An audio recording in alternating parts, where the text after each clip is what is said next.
Hey Shelina, how's it going? I'm good. How are you doing? I'm good as well. Yeah, it's kind of nice. We've got multiple shows, and all of them are back on regular scheduled programming now, so it's pretty cool. Yay! Yeah, good times. And loads of great listeners as well. And if you have any feedback on our podcast, you can always send it to us in the comment box. Yes, and you can also leave us a note in Apple Podcasts, for example. There are sites Give like us a Podchaser. reviews. Yeah, that would be nice. Yeah. That would be lovely. Yes. So if you are listening to us and you're thinking, hey, they're good, they give useful tips, and they're funny, occasionally funny, maybe funny, then leave a review. Yeah, that would be nice indeed.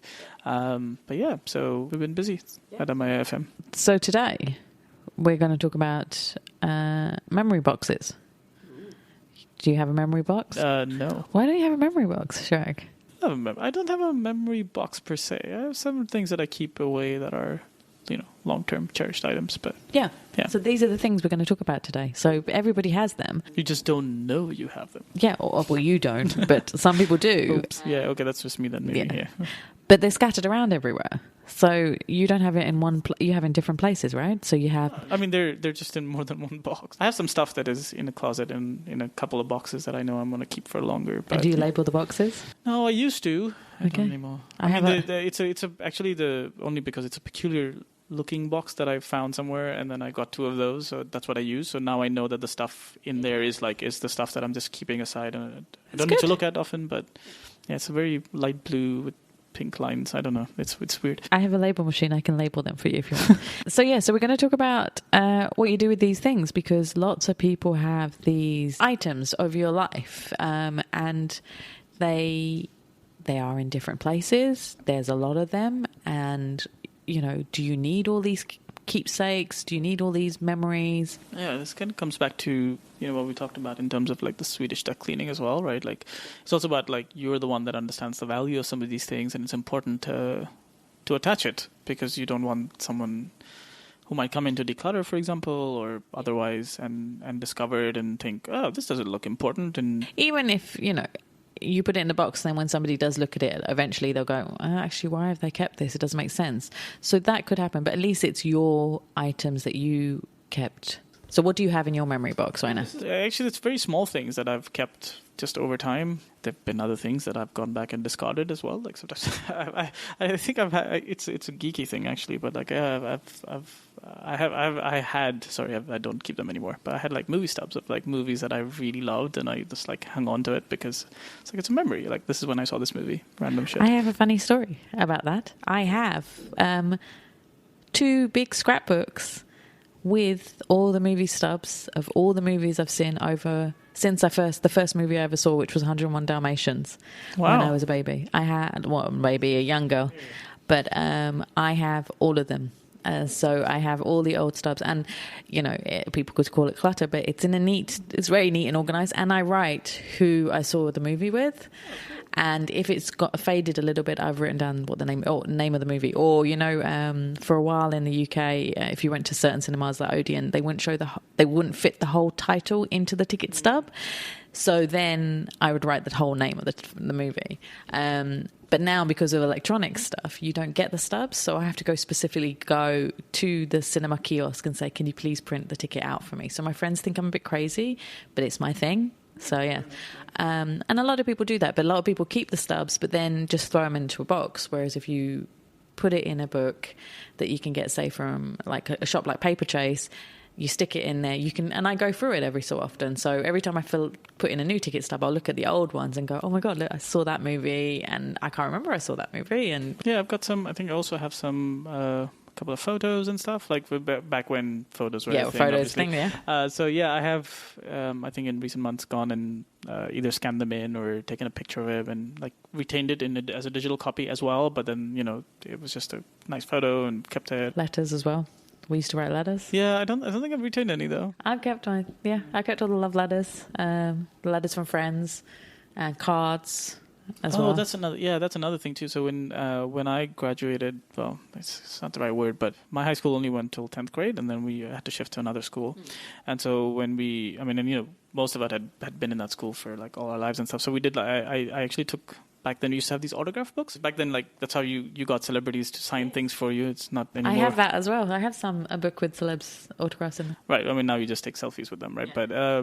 But yeah. So I took one of those and I circulated among everybody. So I had everybody write notes and stuff. Like my classmates have written notes and stuff, and I still have that. So that's another thing that's kept it there. I haven't digitized it or anything. It's just there. I mean, I've done it with the teachers and the kids. So, but it's a fun memory. Actually. But people had T-shirts as well. They did that in certain schools. In our school, we had autograph books as well. Actually, in the US, this is nice because they have yearbooks and stuff, right? That everybody gets one, and then everybody writes notes in each other's yearbook, and you keep it. But we didn't really have that kind of system back then. So yeah, you had the autograph books. Yeah, we just did. Yeah, we just. Or we had quarterly newsletters, books, and it had poems. So some of my poems were in there. So we've kept that. But of course, Mum would buy multiple copies of that. So we just keep one copy. And then there's holiday mementos. So only last week, my mum and dad, I'm so proud of them. They did the attic.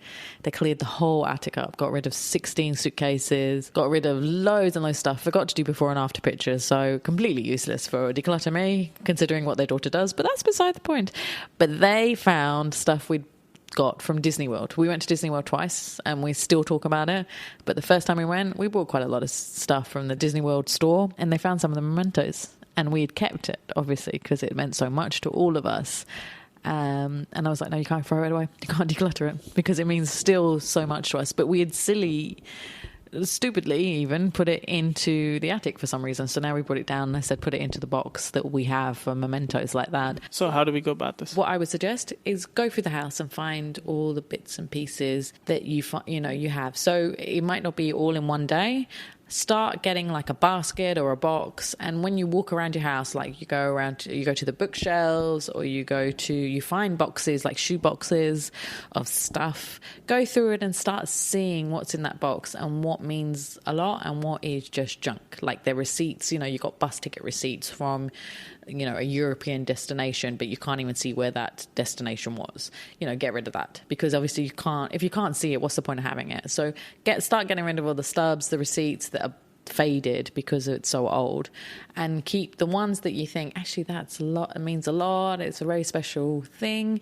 Put that into this one box. And then once you've found everything you think which has sentimental value for you that you want to keep, which whether it be tickets or photos or your first tooth or your child's first tooth, hair, certificates, trophies, clothes, like the clothes. Usually people want to keep the baby grow that the child wore when they were, after they were born. They put the first outfit. You want to keep that.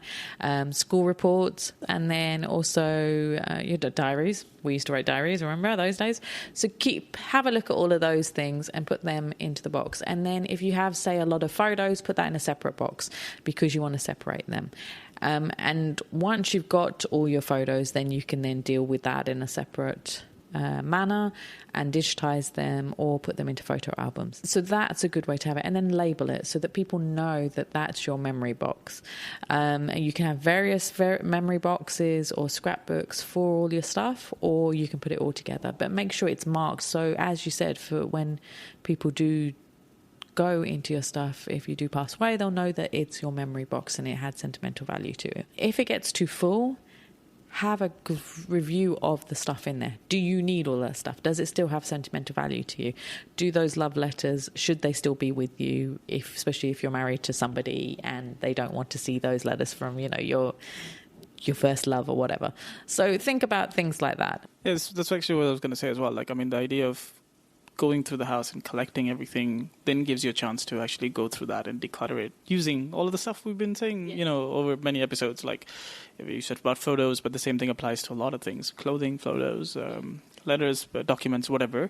But if you don't collect them, then you don't have this chance to look at everything in one go and actually understand what's involved here. Yeah, exactly. And what I do often with these sort of items, and I do that especially when I go back home to my parents' house and I review things and I review my memory boxes there every so often, is that I'll sit in front of the TV and watch, go through all the stuff and see. And I did that for cards. I had a lot of cards that I'd been given over the years from people, from friends. And I sat there and I actually went, I don't even remember this person. I don't know why I've got this card. I ended up keeping only the cards from my parents and my brother, and from very dear friends who are still friends of mine now. Everything else went because it was pointless. I have no emotional attachment to it anymore, and some of them, I was reading them, they were just irritating me. So I thought, I don't want that. So it's a good way to declutter it. If it irritates you, you shouldn't be keeping it. Just give it away, shred it, recycle it, throw it away. So that's what to do. So it's a good way to cull a lot of stuff that you just have lurking around in your house that you think is sentimental, but it's not. Awesome. So I think that is a good starting point for dealing with your really, really older memories and all of that. Yeah. So as always, if you haven't subscribed to the show already, why haven't you? I mean, you can find us in any podcast player. If you look for Declutter Me, that's DECLUTTR space ME. We're also in streaming apps like Ngami and Spotify. So, we're really wherever you want to listen to us. Exactly. And just press follow. Or call us out, I think, on Amazon Alexa as well, which is where you can also find us. But yeah, so that's it from us from this week. And if you want to reach Shelina, where can people contact you? They can contact on the Declutter Me website using the contact form, or on social media. Just send me a private message and I'll respond as quickly as I can to you. Well, that's it from us for this week, and we'll be back next week. Bye.